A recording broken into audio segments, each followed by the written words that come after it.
그리고 도 순무형, 도에서 내린 문서, 그리고 도가 그 정부 중앙관리로부터 내린 문서에 보면 인동 토포사, 김산 주방장, 그리고 김산 소모사 이 세 사람은 평등하다 이런 표현들을 많이 합니다. 그러니까 이게 관할권 다툼이 좀 있었던 것 같은데 그것을 정부 위에서 조정해주는 그런 역할을 했던 것 같습니다. 현재 실제 김산 수무형의 관할은 26쪽에 제시된 것처럼 관할 시국으로 인동 토포사와 김산 주방장과 같이 괴를 이 칠곡, 선산, 성주, 계령, 군위, 중흥, 비안, 고령 이런 을 실제 관할하고 있었던 것으로 이렇게 보여집니다. 26쪽에 경상도 북서부 지역의 경우는 인동 토포사보다는 김산 소모사, 조시형의 역할이 컸던 것으로 보여집니다. 김산 소모사, 조시형이 남긴 소모사실에 확인되는데 아까 말씀드린 것과 같습니다. 이상의 내용을 새롭게 발견된 김산 소모사실에서 확인될 수 있습니다. 이와 관련하여 관찰사겸 도순찰사, 신군 남양사가 각 군현에 다음과 같은 그런 문서를 보내서 이에 따르도록 그렇게 하고 있는 것을 볼 수 있습니다. 27쪽에 그동안 김산 소모사가 임명되고 김산 소모형이 설치되어 활동을 전개했다는 사실은 확인이 됐는데 구체적으로 어떤 활동을 하였는지는 밝혀지지 못하였습니다. 그런데 최근 대구에서 소모사실이 발견되어가지고 그 소장하고 있는 분이 저희 재단에 연락을 주셨습니다. 그래서 그 자료를 확보하게 되었고 이제 그 당시에 자료를 공개하는 것보다는 이 어떤 연구를 통해서 이 결과물을 좀 구체적으로 한 뒤에 발표를 했으면 좋겠다 해서 이제 발표를 하게 됐는데 자료를 제공해 주신 분은 조시영이 살았던 그 마을의 다른 인물이었던 것 같습니다. 직접 후손은 아니었고 그 지역에 살았던 사람인데 저희에게 자료를 다시 주셨는데 이 박홍기 선생님이신데 오늘 참석하시기로 하셨는데 일정이 있어서 늦어졌는데 이 자리를 빌어서 감사의 말씀을 드리겠습니다. 이 자료의 표지에는 소모사실이라고 기록되어 있고 표지에 이렇게 말 앞에 세 마리가 정리되어 있습니다. 그리고 총 132면으로 구성되어 있었고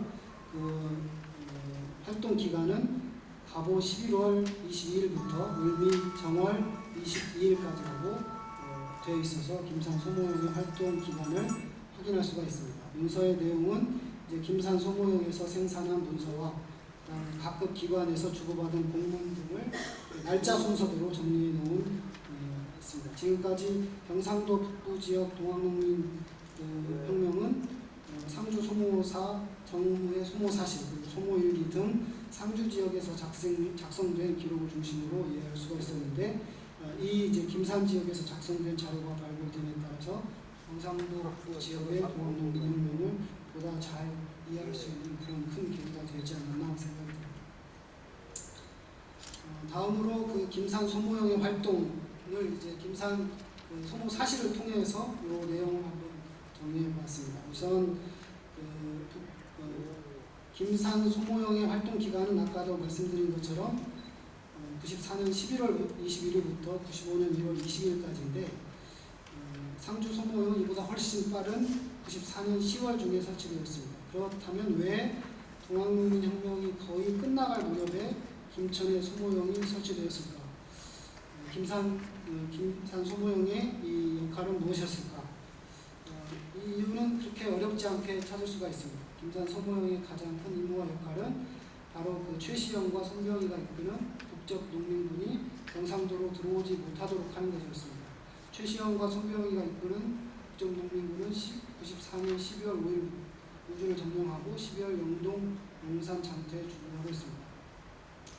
북적 농민군들은 이제 경상도로 갈 수도 있다는 정보를 계속 흘리는데 일종의 전략적 측면도 있어 보입니다. 현실적으로 북쪽 농민군들이 경상도로 가기는 쉽지 않았을 것으로 생각이 듭니다. 그럼에도 불구하고 정부와 경상도 지역의 사람들은 북쪽 농민군들이 경상도로 들어가지 못하도록 하려는 뚜렷한 방안을 설정하였고 아까 말씀드린 것처럼 그러한 조직을 만들어서 했던 것 같습니다.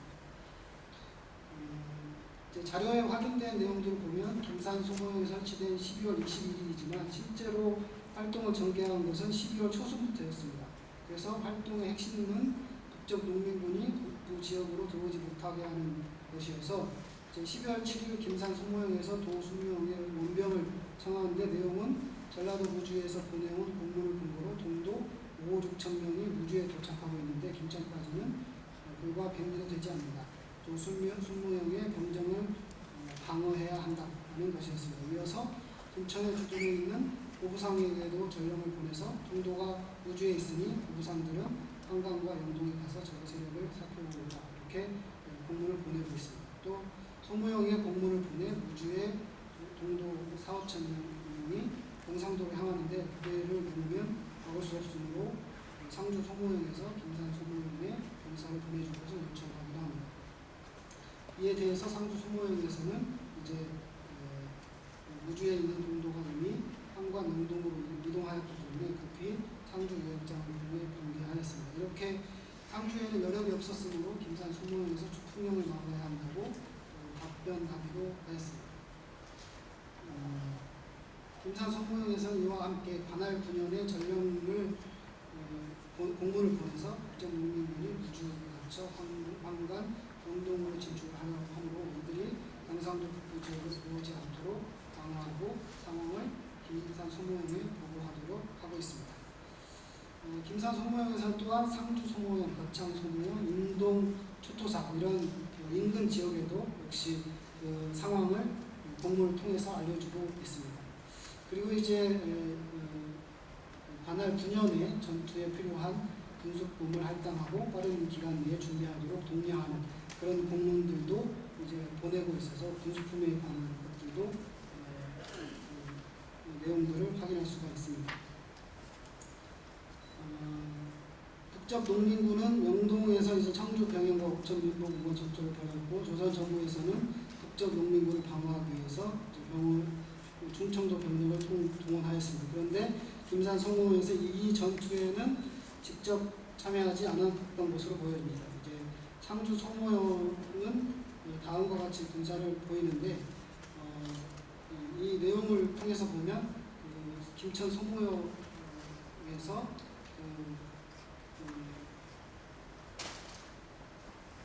실제는 전투에 참여하지 않은 그런 상황을 우리가 확인할 수 있을 것 같습니다. 그리고 이제 그 뒤쪽에 보면 32쪽에 김산 내용 중에 경상도 김산 소모사가 참여한 일입니다. 당시 영관이 작년 12월 비류를 토벌할 때 귀한 임정인이 동도 겁에 최인관을 붙잡아 포살하였습니다. 또 생산하는 장갑 80두락을 정벌하여 농기와 식육장을 미납하였습니다. 하는 내용들이 있는데 이 내용들을 보면 실제 그 동학 농민 토벌군들이 거계라든지 이런 사람들에게 재산을 이렇게 빼앗아서 실제 토벌하는 데 활용하는 그런 내용들이 그동안 구체적으로 발견되지 않았는데 그런 내용들도 내용들에서 확인할 수 있고 그 다음에 이제 그 각종 공문서에 보면 동학도에 참여한 것 때문에 그 관군이라든지 토벌하는 사람들이 토벌군들이 토색 그러니까 일반 민가의 재산을 강탈하는 경우가 많은데 그렇게 하지 말라고 하는 그 공문들을 여러 차례에서 이렇게 공문을 계속해서 보내는 것을 우리가 확인할 수 있었습니다. 그 다음에 이제 세 번째 임무가 그 동학농민군 토벌이 역시 중요한 임무였습니다. 이 33쪽에 제시한 내용들을 보면 각신표라고 해가지고 동학도를 토벌하는 어떤 기준들 이런 것들을 이제 제시하고 있는데 그 내용들을 한번 보면 병기를 납부하고 귀가하는 자들은 살려줄 것이다. 관에 구하여 바치고 도를 배신하는 자는 살 것이다. 집에 있으면서 업을 즐기고 나오는 자는 살 것이다. 그 다음에 이제 일도의 거계를 참하는 자는 상금 1만 냥을 주고 수령을 차할 것이다.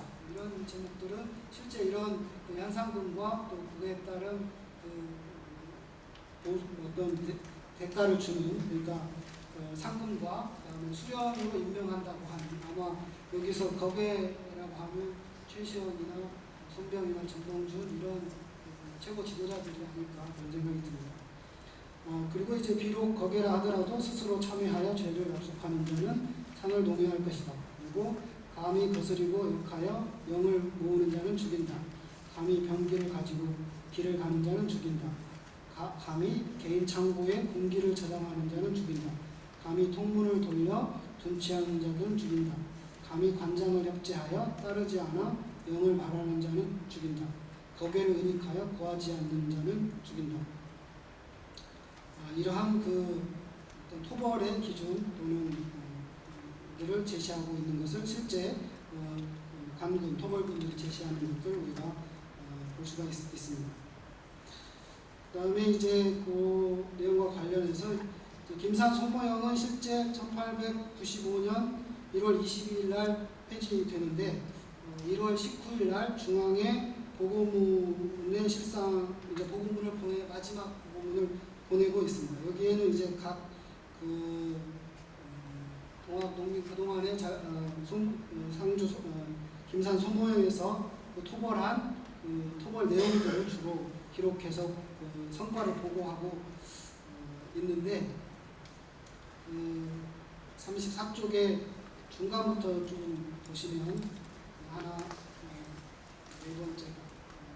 네 번째 줄에 이른바 김천순, 김원창은 곧 전봉준의 패부에 해당하는 거기로서 영남에 출몰하여 기포를 독려하는 자들이다. 또한 김화준, 김순필은 최시영의 피로 맺은 무리들이며 보훈의 거기로 지목받은 인물들이다.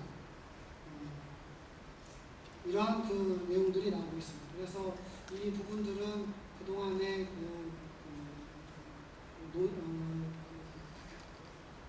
나오지 않았던, 그러니까 얘기되지 않았던 그런 내용들인 것을 볼 수 있습니다. 그러니까 여기서 좀 중요시하게 생각될 수 있는 부분은, 그러니까 물론 동학농민군이 전봉준을 중심으로 한 세력들이 있었고, 또 경상도 지역에서는 각각 자발적으로 자기들의 동학농민군으로 활동을 하고 있었는데, 또 그 과정 속에서 전봉준의 농민군 또는 최시영의 북쪽농민군과 경상도 지역에서의 농민군들이 어떤 형태로든지 연계를 맺고 있었고 관련을 맺고 있었다. 이런 내용들이 상당히 새로운 이야기로서 부각될 수 있겠다. 그리고 그런 관계를 이 소모 사실을 통해서 확인할 수 있었던 것 같습니다. 이상으로 이제 정리를 했는데요.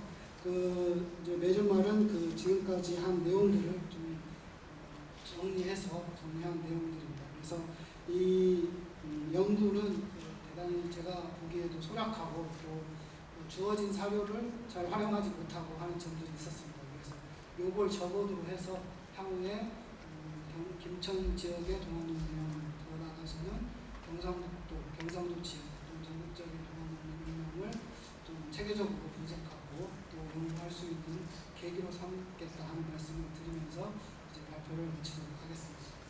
고맙습니다.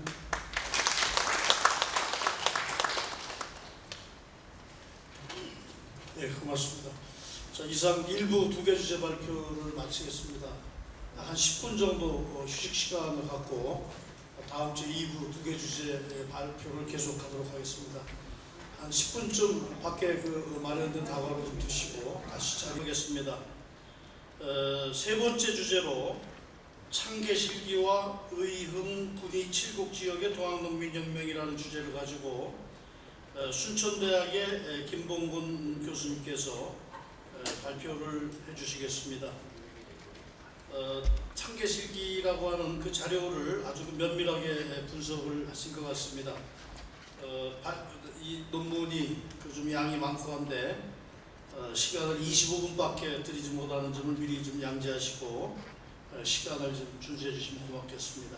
김봉곤 교수님을 소개합니다.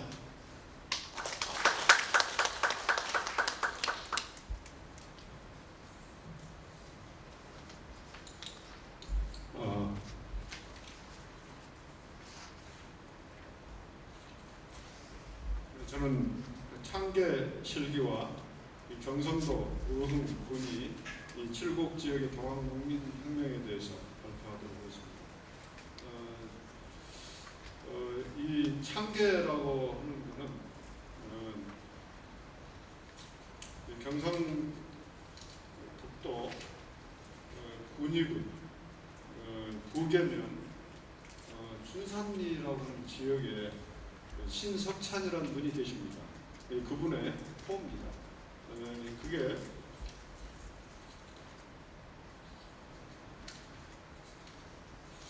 42쪽에 보면 신석찬의 창계실기에서 신석찬은 자는 경칠, 창계는 자워이며 도는 평산으로 1851년 3월 6일 의흥군 현내면 현창리에서 태어났습니다. 그리고 1921년 12월 20일 날 타계해서 향년 71세로 고향에서 돌아가셨는데 이분이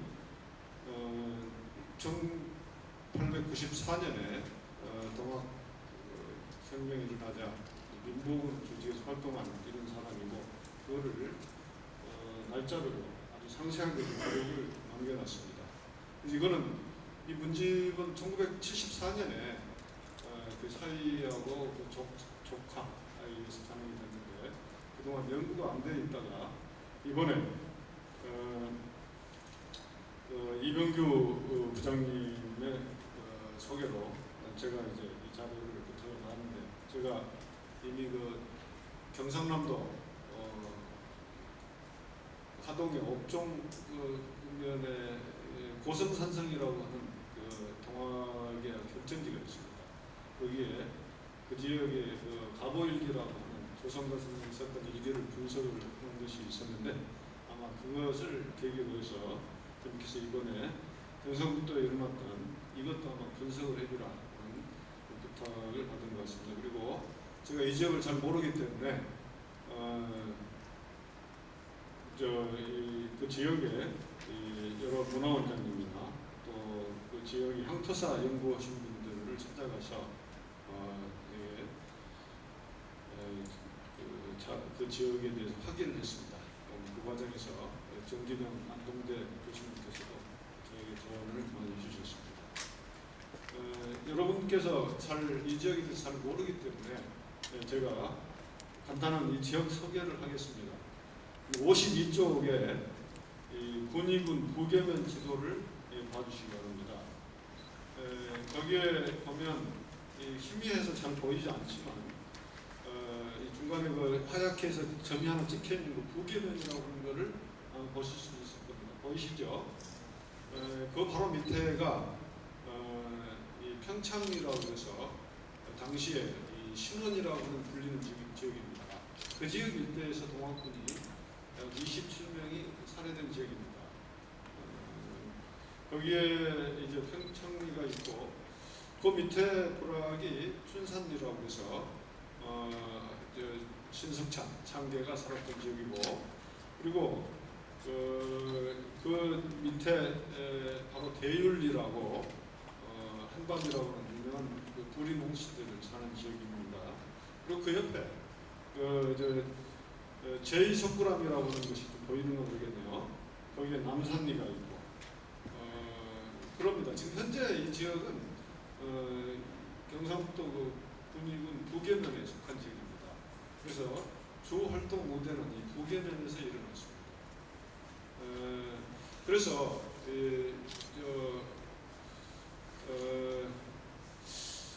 이거를 먼저 이해를 하기 전에 다행히 여기에 대해서는 고문서가 남아 있습니다. 표 2를 여러분께서 보시면 당시에 이 동학군들을 진압했던 각 그 마을과 그 인원수가 나옵니다. 그래서 거기에 보면 제가 이제 고문서에 나오는 그 지명을 1798년 호구 총수를 기준으로 다시 한 200년 전으로 환원을 해서 각 구역과 그 마을별 참여 인원을 다시 재분석을 했습니다. 그래서 거기를 보면 51쪽을 보시면요, 이 분함면에 상대리, 동대리, 서대리, 하대리, 일대리, 이대리 여기가 오늘날 대율입니다. 대율이라고 하는 그런 부락이고 가장 많이 참여를 한 걸 볼 수가 있습니다. 그리고 그 밖에 다른 부락도 있고요. 그 다음에 현내면. 현내면은 이제 창저가 아까 오늘날의 현창으로 바뀌었고요. 그 밖에 인동, 독림, 남방 뭐 이런 부락이 있고 그 다음에 그래서 지금 1894년에 이 구계면 일대에서 벌어진 이 동학군과 민보군과의 전투는 이 분함면과 현내면이 가장 중심이 됩니다. 지금은 이게 이제 분함면이나 현내면은 모두 합해서 구계면으로 이름이 통합되어 있습니다. 그래서 1934년에 조선 총독부에서 이 부계면의 그 마을별 성씨를 수사를 했는데요. 53쪽의 포3을 좀 봐주시겠습니다. 거기에 보면 포3에 대윤리의 부림홍씨가 122세대수, 그 다음에 영천채씨 28, 전주채씨 27. 그리고 이제 그 대율, 동산, 남산 뭐 요거는 당시에는 이제 분함이었는데 그 전에는 되게 이제 부림 홍씨들이 집중적으로 모여서 합니다. 고려 중엽 때 여기에서 이제 고려 중기 때 그 홍란이라고 하는 분이 시조로 해서 요 일대 모여 살고 그래서 그 조선 시대에는 홍기달이나 홍원충, 홍천내, 홍려, 홍태카 이런 인물들이 배출되었던 아주 유명한 집안이고요. 그 다음에 이제 대윤리에는 영천채씨, 전주 이씨 이런 그 동족부락이 발달된 이런 마을들임을 알 수가 있습니다. 그리고 그 신석찬, 창계가 살았던 건 춘산동인데 바로 옆에 가월이나 평창동에 36세대수가 살고 있어서 거기에 이제 당시 그 동족부락입니다. 여기도. 그리고 흥양이 씨들 평창동, 춘산동 요 일대 살고 있죠. 그래서 요 지역은 아주 그 동족부락이 발달된 이런 그 지역들이고 오늘날에도 그 세력들이 상당히 큰 세력들입니다. 하나 또 빼먹었네요. 그리고 그 의박씨 여기 보면 부계면에서는 춘산동에 20가 아니 가워동에 26세대로 되어 있는데 이 의 전체로 볼 때는 이 의박씨들이 굉장히 많이 분포하고 있습니다. 이러한 그 분들이 이제 나중에 향교라든가 이런 그런 주 직책을 맡고 그러면서 민보군의 핵심 세력들이 됩니다. 그러면 일단은 이제 그 지역에 대해서 간단히 이해를 하고 먼저 이제 이 신석찬의 창계 실기에 대해서 간략하게 설명하도록 하겠습니다. 참 먼저 그 전에 그 경상도 지역은 이 신명호 선생님이나 또 권대웅 선생님도 이 논문을 쓰시고 그래서 대체로 그 주요 지역에 대해서는 동학농민군이나 민보군 활동들이 되게 분석이 됐습니다. 그러나 이러한 군위 같은 그런 지역은 활동이 미미하기 때문에 그렇게 분석이 안 돼 있는데 특히 그 민보군에 대해서는 아주 그 정교하고 상세한 자료를 남겨주기 때문에 이 경상도 지역 전체를 이해하기 위해서는 대단히 그 민보군 활동을 분석할 필요가 있다. 그래서 의의가 있을 거라고 생각을 합니다. 그러면 이제 신석찬의 창계 이 실기는 이 두 권으로 되어 있습니다. 그래서 이 43쪽 밑에서 셋째 줄 보면 1894년 8월 14일부터 12월 22일까지 신석찬의 대외활동 특히 동학농민군의 의흥지역 진출, 실곡군인을 망라한 민복은 결성과 활동 내용이 수록되어 있습니다. 그리고 다시 1905년에 다시 또 민복은 소집이 돼서 거기에 작성한 완의하고 시행 절목이 시행이 되어 있습니다. 그리고 권이는 전혀 성격이 다르게 동학농민협과 관련된 각종 기록, 포상 신청 기록, 신성천의 행장 등이 이제 이렇게 실려 있고요. 그 내용이 표 1에 제가 분석을 쭉 해놨습니다. 그래서 관련 내용은 동학농민군과 직접 관련된 게 이제 4건, 그리고 1905년 말과 6년 사이에 그 지역 일대가 팔공산 지역입니다. 그래서 도둑들이 많았어요. 그래서 그 도둑을 방어하는 자료가 3건, 그 다음에 공로를 포상할 것을 권유한 게 나머지 13건입니다. 그런데 이 신석차는 동학농민군을 진압하는데 공을 세웠음에도 불구하고 포상에서 빠져가지고 그 지역 일대 유생들이 여러 차례 조정에 이 포상을 해주기를 바랬지만 끝내 포상이 내려오지 않았습니다. 거기에 이제 관련된 그 내용의 비고난에 제가 쭉 썼는데 이상스러울 정도로 포상이 내려오지 않고 그래서 이제는 포기하고 여생을 경학을 공부하고 그러면서 자기를 지냈다 이런 것이 나와 있습니다. 이제 47쪽에부터 보도록 하겠습니다. 지역의 동학농민군이 출현하게 된 것은 8월 19일. 그 이전에 의성 지역에서 이 동학농민군들이 활동을 하고 있다가 아마 8월 14일 부분부터 의성 지역의 그 민복은 반격이 시작되는 것 같아요. 그래서 그 일부가 8월 17일 날 의흥 지역으로 진출을 했습니다. 그래서 이제 진출된 경로로는 의흥 관내인 북동으로 이렇게 왔고 거기에 약탈을 했다. 그런데 이 중에 그 박태웅이라고 하는 분은 약탈당하지 않았다. 왜냐? 이분은 이 외놈들이 경복궁을 점령해서 침략에 분노해서 며칠간 밥을 안 먹을 정도로 아주 그 척예향을 주장했다. 그래서 농민도 습격하지 않았다. 이런 기록이 있습니다. 그리고 19일 날에 관아에 들어갔는데 관아를 점령하지 않았다 합니다. 신정수님 분석에 의하면 당시에 수령에 이루어지는 통치 질서를 8월 중순 무렵까지 부정하지 않았기 때문에 이들은 관아를 점령하지 않고 그들이 교통의 요지였던 신원이나 효령, 신명 등지로 진출하게 되죠. 그래서 이제 거기에서 이제 여러 가지로 동학 활동을 위해서 재산 약탈이라고 이렇게 되어 있는데 그걸 모으고 그러니까 또 그리고 여기에 사족들이 또 피신하면서 특히 그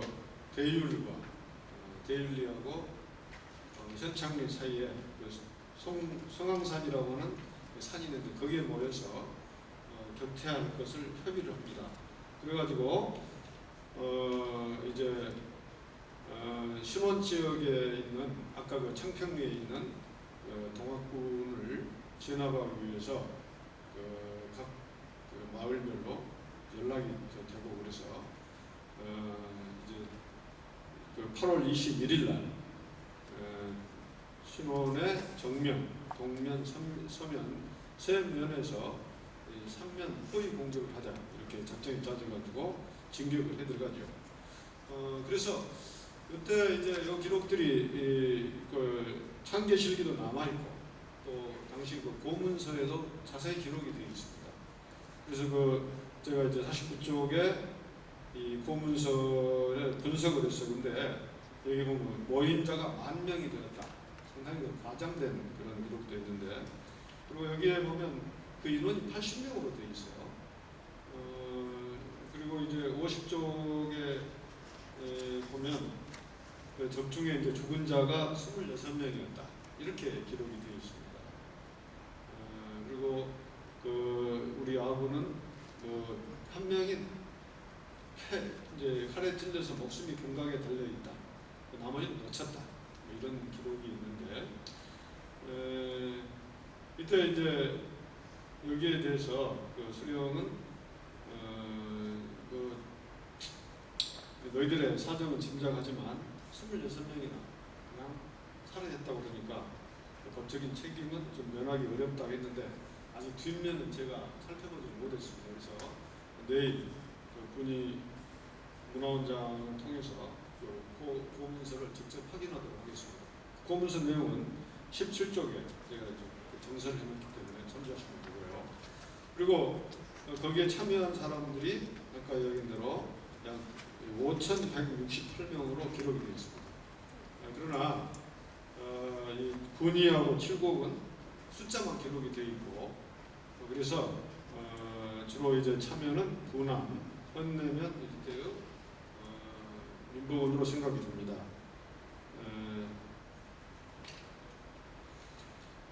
그리고 이제 그 나머지 칠곡은 그 오늘날은 동명면인데 당시에는 이제 이 동국이었고요. 그리고 그 군이 그 당시에는 의하고 군의가 분리되어 있었습니다. 그래서 그 3계읍이라고 그러는데 지금은 이제 의하고 군의가 1914년에 합해졌기 때문에 지금은 이제 합해졌는데 당시에는 군의 효력면이 의하고 구분되어 있었기 때문에 3계읍이 되죠. 그래서 거기에 이제 이 붙잡았는데 당시에 이 동학군들을 두고 논란이 좀 있었던 것 같아요. 근데 그 기록에 의하면 동북 출신의 이 소용구 이 사람이 아주 강경한데 모두 죽이자 이래가지고 아마 살해됐다고 그러죠. 그리고 거기에 대한 부전설화가 전해지고 있습니다. 그게 이제 주 23쪽에 제가 그 기록해 놨는데 여기에 그 춘산일 때 당시 그냥 비참을 죽은 동학군들을 추모하는 그런 노래가 사족들이 아닌 일반 북상 백성들이 위해서 노래가 지어지고 계속 전해져가지고 지금도 그 노래가 좀 전해지는데 시간상 제가 읽어드리지 못하겠습니다. 한번 읽어보시기 바랍니다. 주 23회 한번 찍으면 지금도 그 가슴이 아픈 그런 노래입니다. 그리고 그 이후에 이제 저쪽에 영천의 신령이라든가 그때 있는 공학군들을 또 잡아 죽이고 또 저쪽에 그 효령 쪽에 있는 공학군들을 소용구란 사람이 또 잡아서 또 처형하고 이런 적이 있습니다. 그리고 이쪽 지역에서는 지나간 뒤에 더욱더 작통자 항약 조직을 강화시켜 나갔습니다. 경상도 지역은 당시에 요가 작통제가 행해지고 있었고 또 그중에 이제 통수가 각 마을별로 정해져 있어서 이웃마을로 전해지고 그러면서 방어 체제가 갖추어져 있었죠. 그 다음에 56쪽에 이 지역은 특별히 그 면단위로 약장과 강장을 정해놨습니다. 거기 한번 명단을 보십시오. 초사인데 거기에 군함리, 강장, 홍인호, 약장, 홍기움 이 중에 아마 홍기움이라는 사람이 신석창과 함께 민복원을 주도를 한 걸 같습니다. 그리고 이제 홍인호는 같은 다 전부 다 불임옥신데 문집이 남아있다고 합니다. 그래서 제가 그 문집을 차후로 검토를 하겠습니다. 그리고 여기 보면 이제 현내면은 이명곤, 약장, 신석창, 이명곤은 물론 흥양이십니다. 그리고 여기 보면 홍씨, 박씨 각 이 시들이 나오는데 정확하게 아까 얘기한 대로 뿌리봉씨, 그 다음에 흥양이씨, 박씨, 그 다음에 평산신씨 이런 성씨들입니다. 그래 이제 이때 이 사람들이 이렇게 연 단위로 이 조직을 만들고 여기 규약을 정한 게 4가지가 있습니다. 그래서 여기에서는 이 국왕과 가면 그녀는 지지사항을 통해서 만들자. 그 다음에 매달 15일 날에는 이 강장 유생들을 데리고 강을 한다. 그리고 동학농민군이 나타나면 마을과 면, 고을 전체에서 공동 연합작전을 편다. 그리고 만일 어기는면은 관에 보고하고 처벌한다. 이렇게 되어 있습니다. 그래서 그 교화 조직과 실제 집행 조직이 잘 결합되어 있습니다. 그리고 여기에 무기를 지급할 걸 요구를 합니다. 신석찬이 현에 그 군수 시험감을 만나서 무기를 꺼내줘야 실제적인 전투력이 생긴다. 그래서 군총과 화약, 철 이걸 꺼내는 것을 허락이 돼가지고 면단으로 무기를 갖춘 실질적인 상촌 방어 체제를 만들게 됐습니다. 그 다음에 58쪽인데 이렇게 해서 이제 조직이 갖춰지기 시작하죠. 그래서 응, 군이, 칠복이, 민복은 조직과 활동이 이루어지는데 응은 4개 내내 7명의 약장이 있었고요. 또 칠복, 군위에도 그런 약장들이 있었고, 그 다음에 각 마을별로 어떻게 대책을 세우느냐 하는 것들이 규약이 되어 있고, 이렇게 이제 전체적인 규약이 이루어진 뒤에 각 면에서 민복군의 그런 규약이 이제 이루어지는데 약장, 좌통장, 우통장, 공사원, 문안 이런 조직들이 갖춰집니다. 여기에 이제 60쪽에 그런 이야기를 했고, 이렇게 갖추어진 민복군은 크게 대체로 한 3가지나 4가지 정도로 활동을 생각해 볼 수 있습니다. 첫 번째는 이 지역 일대가 이제 동학농민군은 활동을 하지 않았지만 도둑이 많았습니다. 왜냐?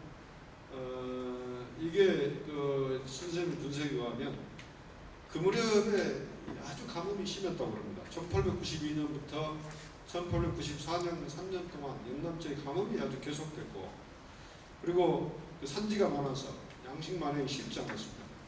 그래서 영천, 경주 지역에서 이 지역으로 많은 사람들이 넘어오면서 도둑이 많았기 때문에 이들을 감시하고 그러기 위해서 민복군이 동원돼서 활동을 했다.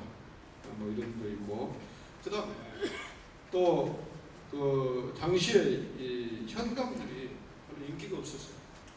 그래서 전현감 최경목은 공금을 횡령해서 경상감사에 적발이 돼가지고 장기형을 받았고, 그 다음에 성태영이라고 하는 지금 현재 동학농민혁명 때 현감이었던 이 사람은 당시에 응의 장군 이장학 등의 이 관할을 쳐들어가서 방어하고 현감을 끌어내가지고 모래사장에다 처박았다. 그런 기록이 남아 있습니다. 그래서 이렇게 관아의 뭐 통치서도 이제 부정이 되고 도적이 출몰하고 이러자 현감이 민복군 전체를 소집해서 훈련을 시키기도 합니다. 그래서 현감이 이제 동원해가지고 깃발로 통솔하고 뭐 어관진이나 그다음에 원왕진 펼치고 뭐 이렇게 해서 훈련을 하는데 사적들의 유세가 또 대단해서 여기 분안면, 현내면 사적들을 움직이지 않으니까 직접 내려가서 위로하고 그러자 민복군이 움직였다. 그런 기록이 남아 있습니다. 그리고 또 동학농민군과의 전투에 대비해서 10월 말 이후로는 이웃 군연과의 협조를 하게 되었고, 마지막으로는 소모사, 아까 이병교 선생님께서 하신 소모사의 관군 활동을 지원하게 되었습니다. 여기는 민복군은 이제 인동에서 인동부 토포사 조응련이 이쪽을 관할하고 있었습니다. 그래서 응관할 지시를 내리니까 응관할에서 향교 쪽에 연락을 해가지고 여기에 동원할 수 있다. 소모사 체제를 갖추죠. 그래서 이제 응읍에는 관포가 200명이 배당이 되고 신석찬이 토포사 조응위원회 지시를 받으러 인동에 갔다 와서 간포 200명 배당 받아가지고 결국에 신석찬을 대장으로 200명의 간포군이라 해야지 민봉군이라 해야지 모르겠는데 이 출정하게 됩니다. 그래서 이게 이제 계속 지시가 내려와서 결국 이 김산으로 갔다가 나중에 이제 상주로 옮겨가다가 이제 소모사 군대가 이쪽에 경상도 지역에 오려고 했던 그런 동학 농민군들을 다 처리됐기 때문에 해산하라라는 명령에 따라서 직접 참여하지 못하고 해산이 됩니다. 그래서 이 동학 농민군 활동은 이제 끝이 나죠. 그리고 그 이후에 전혀 활동성이 보이지 않다가 1904년 5년 무렵에 다시 또 이적 일대 도둑이 많아지기 때문에 민복원이 활동을 하게 됩니다. 그때도 신석찬이 약장을 맡아서 도적을 막아내기 위해 노력하였다. 이게 이제 참개실계 전체적인 줄거리입니다. 그래서 저는 이걸 통해서 민복원의 실태를 잘 보여줄 수가 있다. 그리고 이 지역의 민복원의 활동은 또 경상남도 지역이나 전라도 지역과는 차별성이 좀 있는 것 같습니다. 그래서 참으로 이거를 좀 비교 분석을 통해서 선명한 성격을 부각하도록 하겠습니다. 이상으로 마치겠습니다.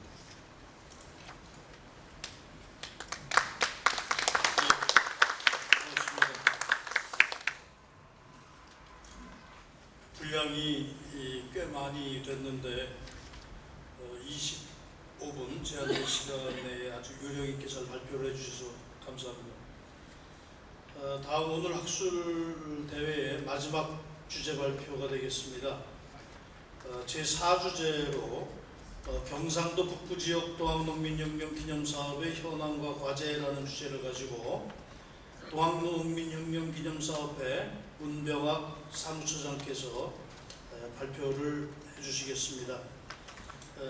문 처장께서는 그간 이와 같은 동학농민혁명 기념사업을 직접 주관하기도 하면서 이 관련된 많은 글을 발표를 했습니다. 문병학 사무처장님을 소개합니다.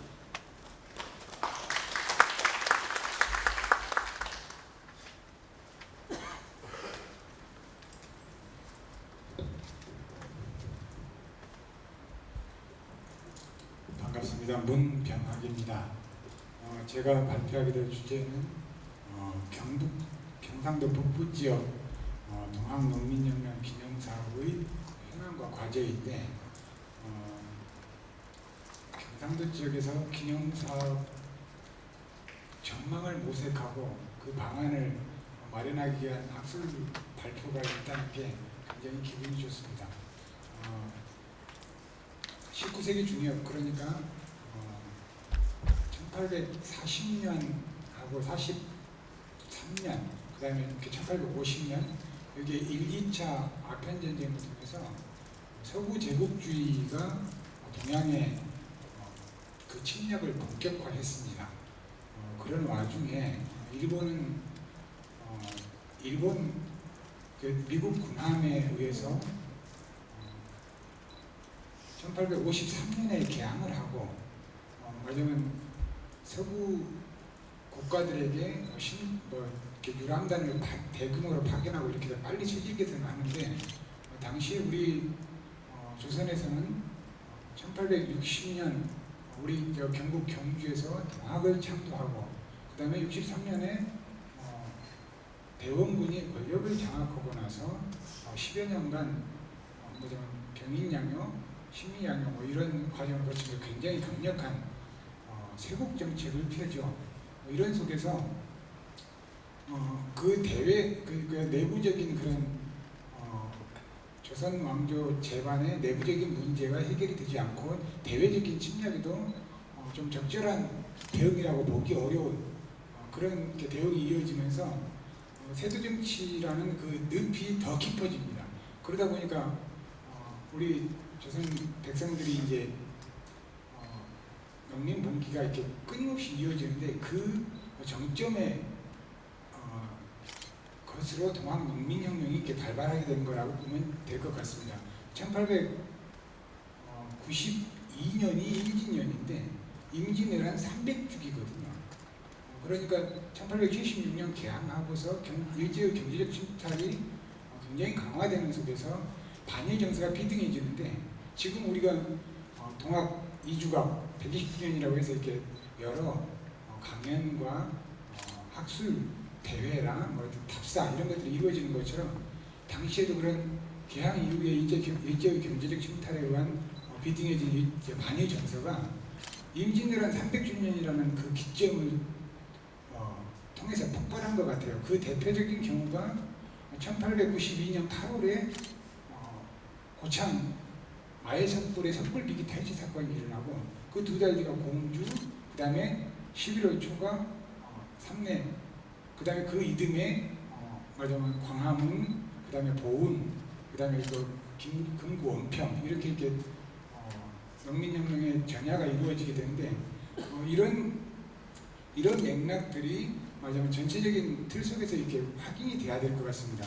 하여튼 그런 속에서 이렇게 1892년 교조 신원운동 시작과 함께 이제 좀 전야에 이렇게 불꽃이 피기 시작한 동학 농민혁명이 결국은 우리 일제 식민지와 그 다음에 동서 냉전 체제 구축기, 그 다음에 군사정권 30여 년 이 과정을 거쳐오는 과정에서 일제 식민사관에 의해서 축소되고 왜곡된 동학농민혁명, 그러니까 일본 식민사학자들은 그랬거든요. 동학농민혁명이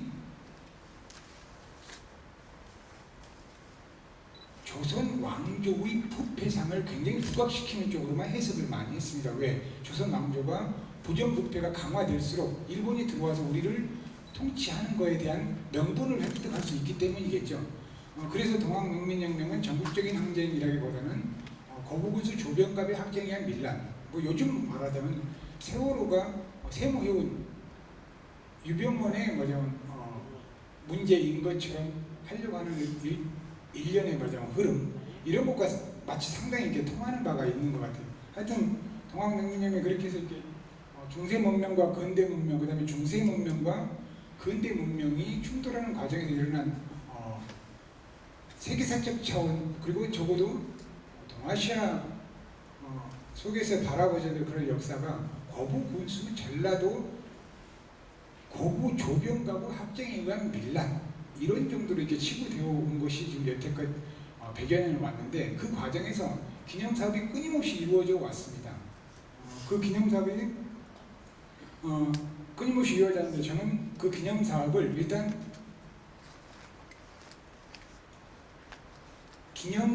기념시설물이 어떻게 말하자면 건립되어 왔는가, 어떤 연대별로 또는 지역별로 어떻게 건립되어 왔는가라는 것을 살펴보고, 그 다음에 기념사업 시설물을 설치한 주체들이 있었지 않습니까? 그 주체가 결국 기념사업 단체거나 또는 이제 정부거나 그랬는데, 그 기념사업을 추진한 추진 주체, 기념사업 관련 단체들의 활동 상황을 살펴보면서 보는 것을 통해서 기념사업의 역사를 일단 점검하고, 그 다음에 그것을 통해서 우리 경북 지역의 향후 기념사업을 추진하려면 어떤 방향으로 나아가야 되는가, 이런 점들을 살펴보도록 하겠습니다.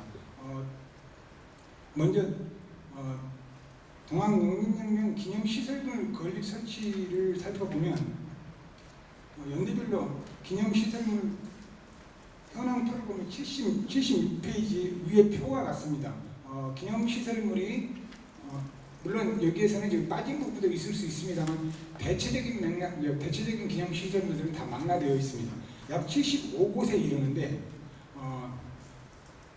1895년부터 1930년대까지 유림과 지방 유지 등에 의해서 기념사업이 추진되는데, 이때는 철저하게 동학농민혁명이 반란 사건으로 치부되는 속에서 농민군을 토벌한 수성군의 충절을 기리는 순입이나 충절비 이런 것들이 이렇게 줄을 이룬다. 이때 23개소의 기념시설물이 설치되었습니다.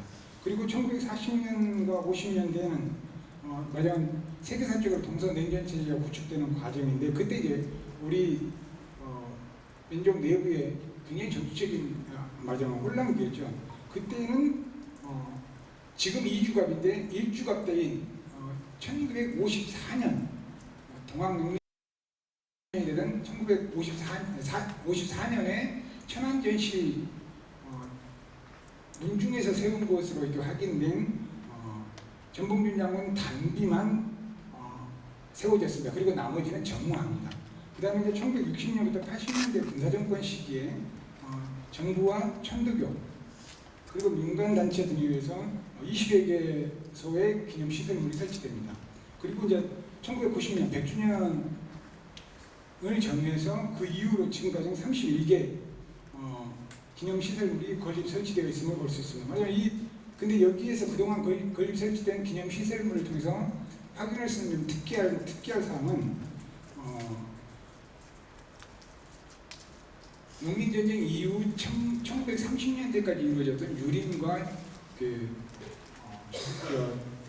지방 유지 등에 의해서 세워진 반농민군적 기념시설물을 제외하고 나머지가 말하자면 거의 80% 가까이 이르는데 동학농민혁명 100주년을 전후해서 전국의 기념사업 단체들의 활동이 적극적으로 이루어지는 것과 말하자면 그 맥을 같이 하고 있다는 사실을 알 수 있습니다. 77쪽인데요.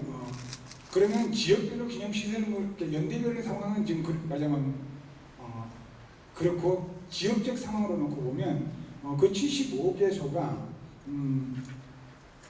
그 절반에 가까운 35개가 전라도에 세워져 있습니다. 그리고 23개가 충청도, 11개가 우리 경상남북도에 세워져 있음을 확인할 수 있습니다. 그러니까 전라도와 충청도 기념시설물을 합하면 전체 77%에 달하는 압도적인 숫자입니다. 그러니까 그동안 반농민군적 기념사업을 이렇게 추진했던 말하자면 이들에 의한 기념사업을 제외하고 정부나 민간단체 또는 관련 기관 등에서 세운 기념시설물들이 충청도와 전라도에 집중되어 있다는 것입니다. 그것은 동학농민혁명에 대한 그동안의 역사 인식이 전라도 역사 또는 공주 우금치와 관련된 그런 충청도의 역사로 협소하게 이해되어 온 것과 상당히 맥을 같이 하는 것으로 볼 수 있습니다. 기념시설물을 연대별로 그리고 지역별로 그 현황을 살펴본 것에서 첫 번째 눈에 띄는 현상이 1895년부터 30년 사이에 기념시설물이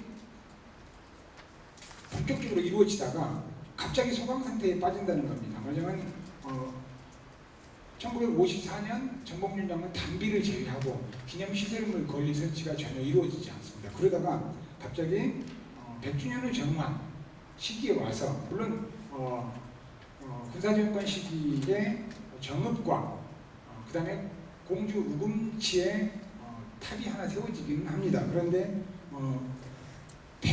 대부분의 기념시설물들은 100주년 전후에서 이렇게 다시 이렇게 집중적으로 세워지기 시작했다는 것을 볼 수 있다는 점입니다. 그리고 두 번째는 전라도와 충청도 지역에 집중되어 있다는 것, 그것을 알 수 있습니다. 그리고 다음 관련 단체 창립 활동을 통해서 그동안의 기념사업을 살펴보면 연대별 기념사업 단체 현황입니다. 말하자면 78쪽인데 그동안 기념사업 단체가 창립돼서 활동한 것이 총 38개입니다. 이 단체들을 두 가지로 나눠볼 수 있는데 지속적이고 장기적으로 기념사업을 추진하기 위한 상설단체와 그 다음에 특정한 사업을 추진하기 위해서 마련된, 예를 들면 공주의 가보 동학혁명군 위령탑 건립을 위해서 말하자면 추진위원회가 만들어진다. 그 탑이 만들어지고 나서 추진위원회가 해체되는 거죠. 이런 한시단체 이렇게 두 개로 나눠볼 수 있는데 기념사업의 상설 추진을 위한 기념사업 단체는 28개고 한시적으로 만들어졌다가 말하자면 목적을 이루고 해산된 단체가 10개 단체입니다. 그래서 38개 단체가 활동을 하고 해왔습니다. 그 단체들의 특징은 1960년 그러니까 4.19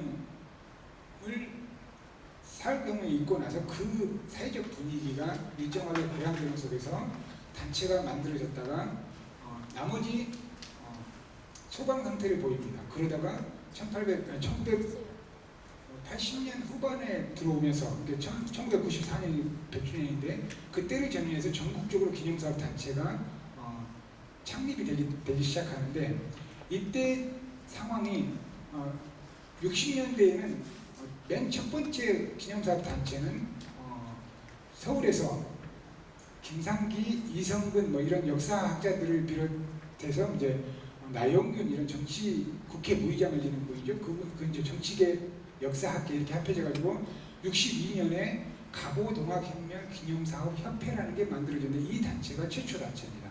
이 단체는 64년에 당시 지금 문화체육관광부대 당시 문공부에 법인 등록을 하고 지속적으로 하지만 불가처분을 받습니다. 그래서 사업 지원이 하나도 이루어지지 않습니다. 그러던 차에 63년 여름 무렵에 전라북도 정읍에 지금 세워져 있는 갑오동학혁명 기념탑인데 그때 전라북도의 주요 인사 몇 분과 그 다음에 서울의 갑오동학혁명 기념사업협회가 정봉준 농민혁명 기념탑 건립 계획을 수립해서 말하자면 전북 지역의 그 인사들이 갑오동학혁명 기념사업협회에 지원 요청을 합니다. 그러니까 갑오동학혁명 기념사업협회에서 정부에 지원 요청을 했는데 그 전에 불가 판정을 계속하던 말하자면 정부 국가재건 최고위원회 박정희 의장이 그것을 수용을